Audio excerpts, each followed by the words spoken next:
generasi ulang ngomong video nih, baik.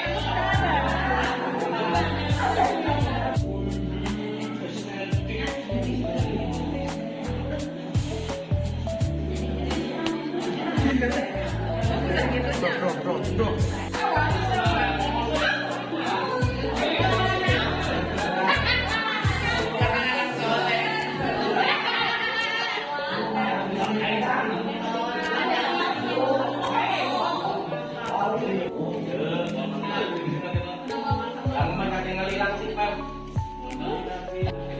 Semoga cepat sembuh. Amin. Bisa mengikuti kegiatan hari ini. Sebelumnya kita berdoa dulu. Sebelum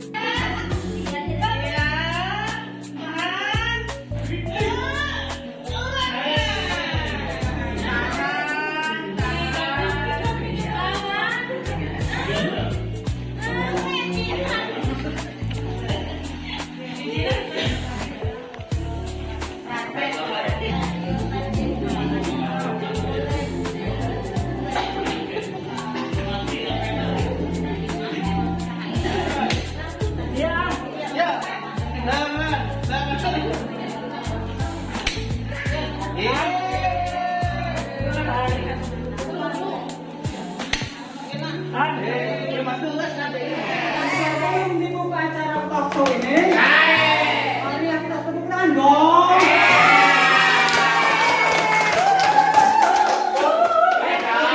Spesialis terakhir, dan beliau sangat dikenal di keluarganya. Dia masih muda, dia sangat muda sekali. Ya. Anak di luar bakmi bukan bukan. Beliau masih sangat muda dan karirnya di tahun ini begitu sangat masih. Baik, untuk yang pertama kita dengarkan saja dari narasumber kita yang pertama. Silakan Ibu Ade. Gara-gara moderator jadi tadi moderator sudah memperkenalkan, jadi langsung saja untuk yang siang dan sepertinya sudah pada sasaran ya, jadi langsung saja dari intinya aja ya. Saya akan menyampaikan materi tentang pembelajaran mendalam secara tipis-tipis saja karena saya yakin ini Bapak Ibu mereka sudah Kalau tebal sangat mendalam tentang apa itu pembelajaran mendalam. Jadi saya akan sedikit sedikit. Baik Bapak Ibu, sebelum kita mengenal apa itu pembelajaran mendalam secara lebih dalam lagi, tentunya kita harus tahu dulu pengertian atau definisi dari pembelajaran mendalam, yaitu pendekatan yang memuliakan dengan menekankan pada penciptaan suasana belajar dan proses. Waalaikumsalam warahmatullahi wabarakatuh. Baik Bapak Ibu semua, tadi sudah tampil Bapak Ibu hebat tentang bagaimana praktek baiknya yang sudah dilakukan oleh guru sekolah. Mungkin saya hanya sebagai pelengkap saja, barangkali juga semua Bapak hebat semuanya ya. Praktik baik yang saya lakukan ya tentunya sesuai dengan mata pelajaran yang saya aku yang pendidikan agama. Baik Bapak Ibu, ini praktik baik yang sudah saya lakukan. Di sini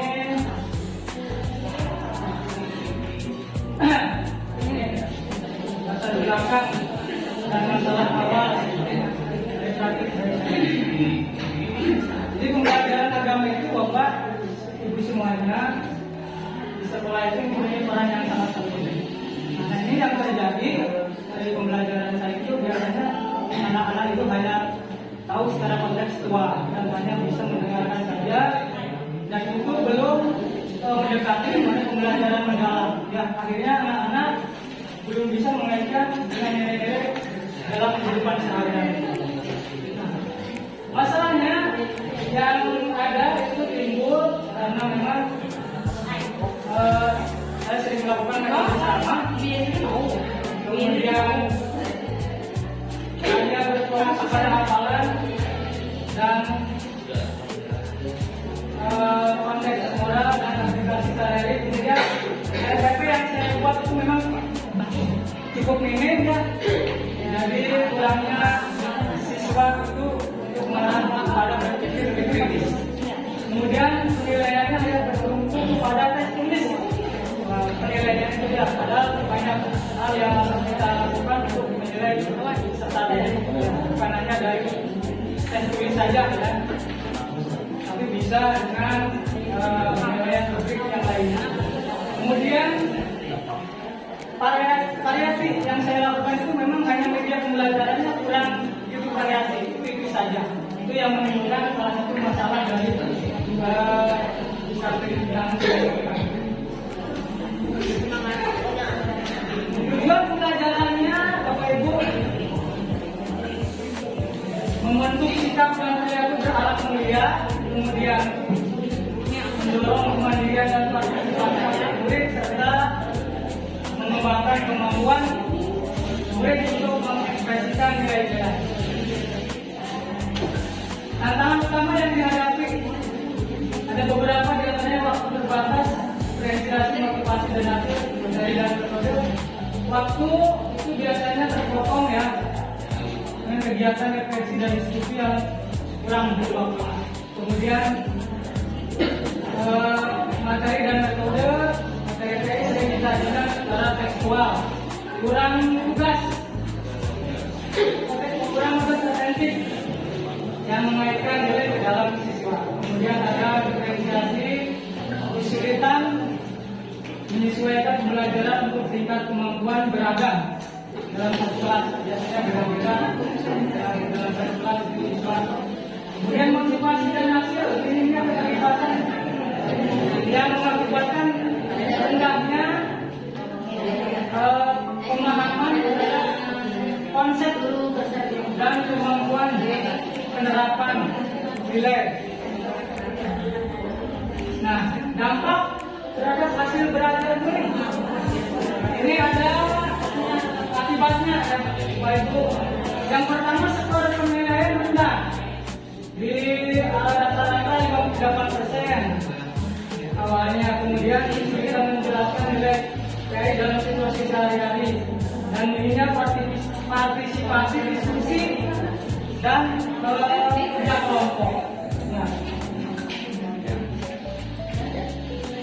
apa yang dilakukan praktik baiknya yaitu yang pertama pendekatan PBL ya, project based learning, menghubungkan tema PAP dengan proyek nyata, pembuatan program nilai atau coba dengan melakukan drama. Kemudian diskusi berstruktur dan refleksi, diskusi tanya jawab, kemudian refleksi singkat setiap akhir pertemuan. Kemudian juga diferensiasi dengan kelompok yang heterogen yang berbeda. Dalam kelompok untuk menjangkau variasi kemampuan siswa. Dan kemudian media dan penilaian otentik, ya, penggunaan gambar, video pendek, rubrik kinerja dan portofolio juga sebagai alat penilaian.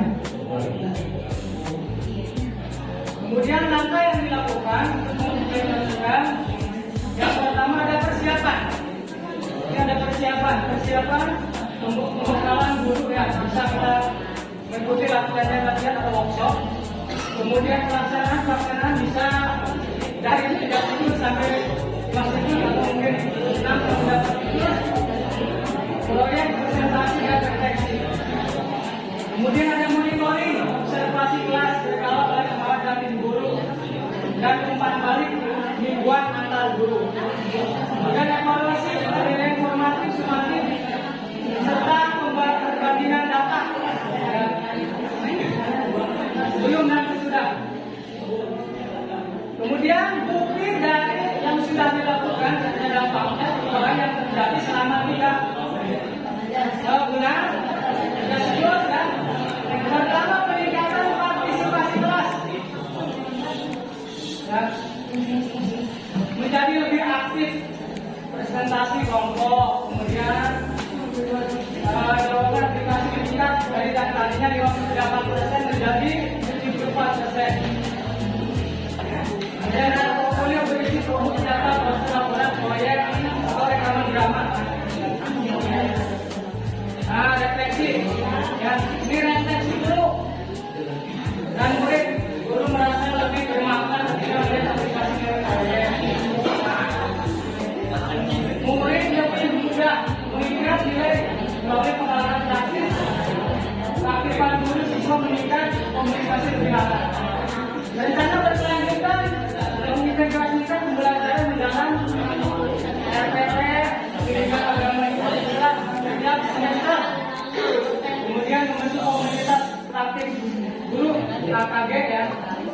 Keterlibatan orang tua, komite sekolah, dan melakukan monitoring, kita akan kasih tahu.